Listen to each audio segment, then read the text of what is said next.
a friend of mine for a long time. He looks fantastic. He just had his 49th birthday. And he's looks much younger than that, actually. I don't know how the hell he really looks so much better than 49. And, you know, I have to tell him about the meeting. Should I tell him, Steve, real fast? So we had a meeting when I was looking bad. We had one of the 29 or 30 inescapable things that happened, you know. We had the John McCain incident. That I want to see the one who wasn't caught. We want the one who wasn't caught. And people said, sir, that doesn't work. And that was fine. But we had a lot of inescapable situations. But probably the biggest inescapable one was the one we know about, Steve, right?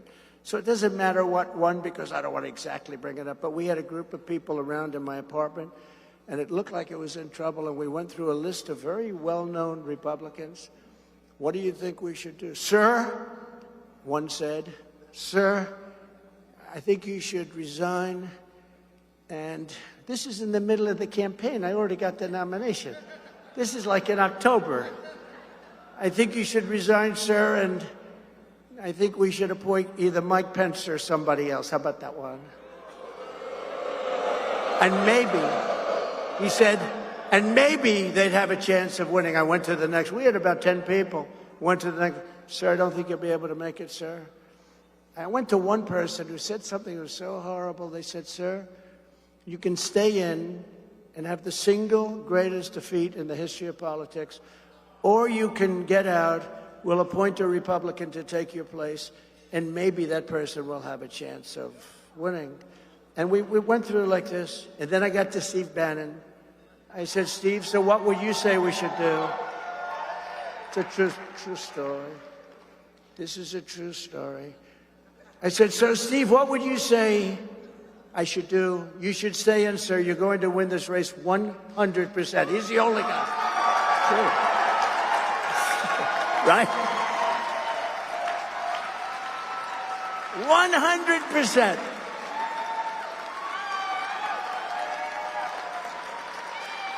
True, true story.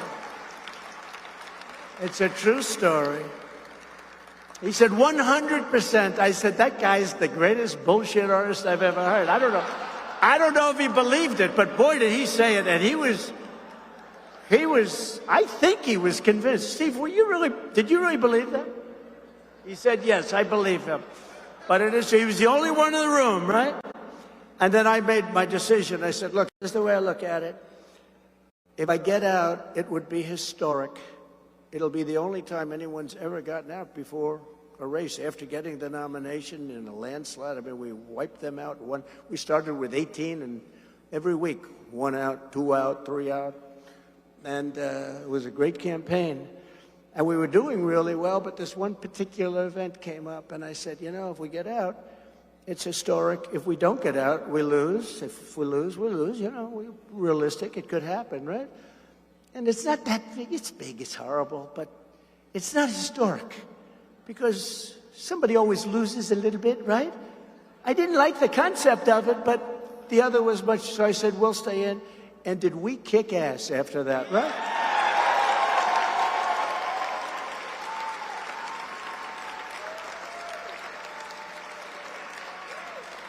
And you know, probably have to go a little further because they seem to be enjoying this, Steve. We could go on about this one. But you know, the next day, or very shortly thereafter, we had the debate starring crooked Hillary Clinton, who I don't call crooked anymore because I use the name now for Biden. Now we call her Beautiful Hillary. She's a beautiful woman. Now I want to use that name because it's more appropriate. I like, which is better, Sleepy Joe or Crooked Joe? I like Crooked better. What do you like better? Ready? A poll, a free poll. Crooked Joe or Sleepy Joe? I may have to change it back. But I went onto that stage just a few days later, and a general, who's a fantastic general, actually said to me, sir, I've been on the battlefield. Men have gone down on my left and on my right. I stood on hills where soldiers were killed. But I believe the bravest thing I've ever seen was the night you went onto that stage with Hillary Clinton after what happened. And then that woman asked you the first question about it. And I said, locker room talk. It's locker room talk. What the hell? What are you talking? Locker room talk. That was not a great... And, you know, I dropped 11 points. 11 points, and then after the debate, I went up 13 points. You remember that? I went boom, boom. It looked like somebody with a really bad heart. It went like this, bing, bing. It was a little gap. In fact, to this day, people say, what the hell was this event? I can tell you, but we won't get into it. But that was an incredible event, but it was an incredible campaign, and we won, and nobody thought we could win. Nobody thought any Republican could win. And now they're starting to say we can. You know, the Washington Post had us 11 points up, and they said, this is an outlier. They paid $1.5 million for a poll, and they said their own poll is an outlier. I said, this is like... So then they had it rechecked, and it turned out to be 12 points. You know that. They haven't announced it. So we're going to give it a shot, and I'll tell you what, I've never seen enthusiasm like I've seen right now, Steve. There's never been enthusiasm. You know, we did great with one, we did better with two, but there's never been anything like this. And Gavin, I will tell you, in riding down, and I was just asking Secret Service, how the hell do they know I'm in the car? Because we have windows this thick.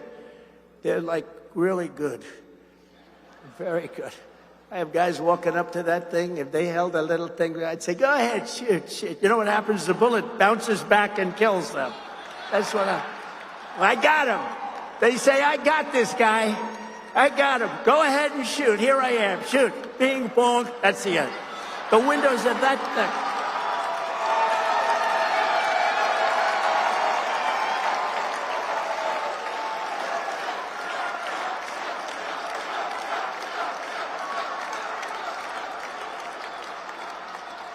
You know, and by the way, it's a Saturday night. There's not a lot to do.